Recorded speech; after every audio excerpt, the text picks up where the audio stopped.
What's going on, guys? Welcome back to the channel. I hope you're doing well. In today's video we're going to be running through some of the running costs that I have incurred with my 400 brake Focus RS. The reason I haven't filmed a video with the car itself lately is due to the fact that the weather has been piss poor, obviously with Storm Kira, and obviously now you've got Storm Dennis as well, which means I can't even film a video for you this weekend, which is why I'm filming this, which I think will go out tomorrow. And basically we're just going to go through the running costs that I've incurred, so you guys kind of get a glimpse if you're looking to buy one, or if you already have one and you want to kind of compare what the running cost might be, if you want to upgrade it to maybe stage 2 like I am, and see if it makes much difference to what you're currently paying. I have written most of this on my phone, so if I do appear to be looking at that quite a lot, that is because most of the information's on there, so I'll probably just run through it with you guys, and hopefully they'll give you some info that you need, and hopefully you find it enjoyable as well. So without further ado, let's go in and take a look at some of the costs that I've incurred. So I just want to start off talking about the fuel costs. So I've written it down here. I've trolled through basically my bank statements of kind of all the different places I bought fuel over the past 9 months that I've owned the car. I bought it in July, so I guess it's nearly 9 months. 8 months currently. But you have to remember, one of them months the car I didn't have because it was having an engine replacement. So over the time period I've had it, I've spent £1,287.04 on fuel. With that equaling out, I've basically divided it by 8 months, so it works out £160.88 per month I'm paying on fuel. But there's been times where obviously Christmas has gone by where I have barely used the car, been on holiday as well quite a few times, and you know, that stops me having to do my commute to work, etc. Which means I'm saving some money in that time period on fuel, but it's still, you know, it's kind of average. Obviously I got the car when it was nearly on 20,000 miles, it's now on about 25,500, so I've covered about 5,500 miles since I've had the car. And going on an average of how much a basic cost of fuel, I usually fill up with Momentum 99 from Tesco's, and that average is about 130 or 129, so I kind of just done the mathematics and divided it by like 129, which meant that I technically had purchased 997.7 litres of fuel, which equals 219.503 gallons, which, if you do the maths as well on that, it works out over them 5,500 miles I've got an average MPG of 25.05. Some people I know who just have a standard, you know, stock Focus RS are getting worse MPG than that. So that says something about the 400 brake version. Your economy potentially is going to be slightly better depending on how you drive. I don't always drive like a hooligan, but you know, there are times where you blip it a bit more than others. Another thing probably going on to the cost, most people have got the 17, I think it's a 66 or 17 plate ones, they won't have this. But the tax on my car, because it was like pre before they did some changes with the efficiencies that Ford brought out for the RS, my tax is £240 a year for that, for the car. I know most other people it's about 120 quid, which is what it was for my ST200 as well. Moving on as well to servicing, I technically haven't had the car serviced as of yet. Obviously I've had the engine replacement, and if you want to know how much it costs to replace one of them, you're looking at about £8,500 with some new spark plugs and fuel injectors and labour obviously. But yeah, that technically would be not such a running cost, more of a fixed cost, but you know, that's just how much you're looking at for one of them things. But servicing, I'm due to have one in April, so about a month and a half away. And I think I'm going to need new tyres. I'm going to probably need new brakes as well. That's going to set me back even more money.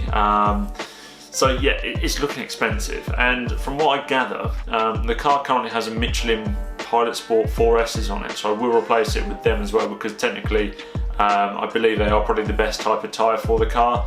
A lot of people have said the same sort of thing around the 4S's. They're very, very good tyres from Michelin, and get really, really good grip. So you're probably looking at my local Ford dealership in Buckingham. I've got a really good relationship with the guys down there and the owner, Ian, so a massive shout out to you. And then they usually give me a little discount and look after me because I've reviewed some of their cars before and I've always been a good customer of theirs.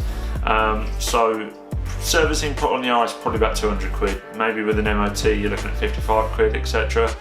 But that doesn't include all the other stuff you might have to do with it, including brakes and tyres. So tyres, which I believe they are going to need doing soon. To get all 4 tyres done, I'm probably looking at about 600 quid, and that's cheap from Black Circles. If anyone knows anywhere that I can get a good deal, or any tyre places that watch this, companies that fit tyres, and you want to work with me and maybe do a video, let me know. I would appreciate that very, very much. Helps save money, I guess, wherever you can. But yeah, about 600 quid, and that's on Black Circles. I think that's fitted as well. You can also, you're probably looking with the brake discs and pads. It depends what you go for. So I think, at the moment mine are standard brakes that come as stock. What I think I want to do next time is get the grooved ones, which I think obviously are slightly more expensive. I'll either get them from Mountune or SCC, unless any of you guys know a better place to get them from, or get them grooved brakes that have got good reviews and aren't too expensive but do a good job, if you get what I mean. You're probably looking at about 400 quid from what I've researched for the grooved ones, 400-500 quid. That's for fronts and rears, with discs and pads. That doesn't include labour. Luckily enough, my dad used to be a master technician for Ford, so any labour and anything like that, I just get him to do it. Obviously labour tends to actually cost sometimes more than the parts do themselves. So yeah, it's good to have someone you know that can do that for you and save you a little bit of money here and there. So a lot of the time, obviously not with the tyres, I go and get it done so they can get aligned and stuff with the tracking system or whatever it is, wherever they do it. But the brakes and discs, obviously I get my dad to do, and some of the standard servicing stuff. So I go and get it serviced at Buckingham to get it stamped in the book.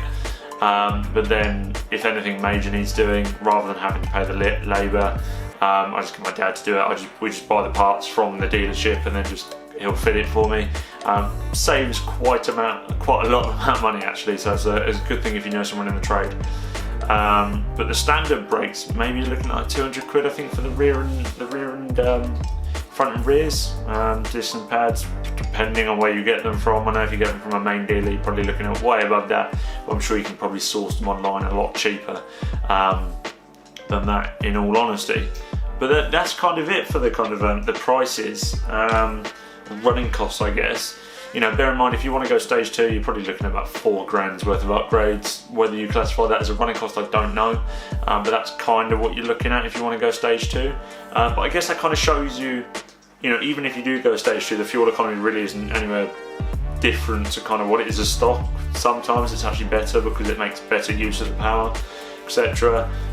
Like the fuel, like, I don't drive hard, but you know, I'm not someone that will sit at top speed, you know, doing stupid speeds, because I just don't feel the need. Like, I pull off a roundabout quickly, just get up to speed quickly, so I don't have to worry about being stuck in traffic sometimes.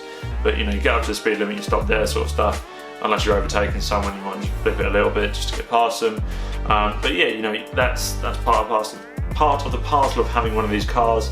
And yeah, unfortunately, it does start draining fuel when you start putting your foot down. But most of the time, I use my RS as a commuter, daily driver, so I don't always drive it hard. So at 25 miles to the gallon isn't that bad. It cost me about 60 quid to fill up each time, which I don't think is bad. I was paying like £55 to fill up my ST200. However, that was getting nearly double.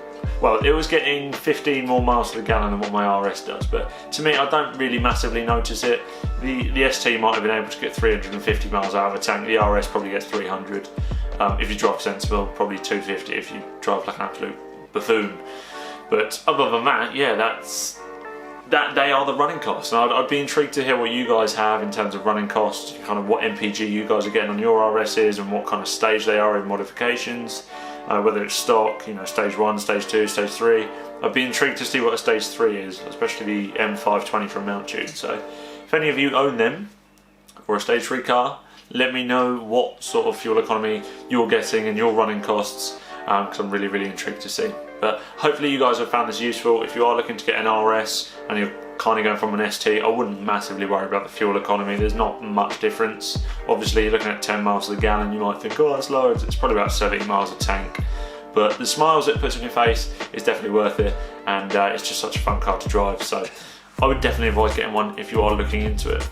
But anyway, thanks for watching guys. I hope you've enjoyed it. I hope you found it useful. If you want to share it with your friends, then please do. Leave a massive like on this video, subscribe to the channel if you're new, and hit that little bell notification tool thing in the top right corner, which allows you to stay up to date with the content that I'm posting, get notifications when I do go live or post content. And you can also follow me down below on Instagram or my Facebook page, which is at JAJ_TV, and I'll link that on the screen as well and down below. So if you want to go and follow it, by all means come and see what I get up to in my daily life, I guess, and you know what sort of cars I'm working with in that sort of sense. So yeah, thanks for watching guys, I'll catch you next time. Peace.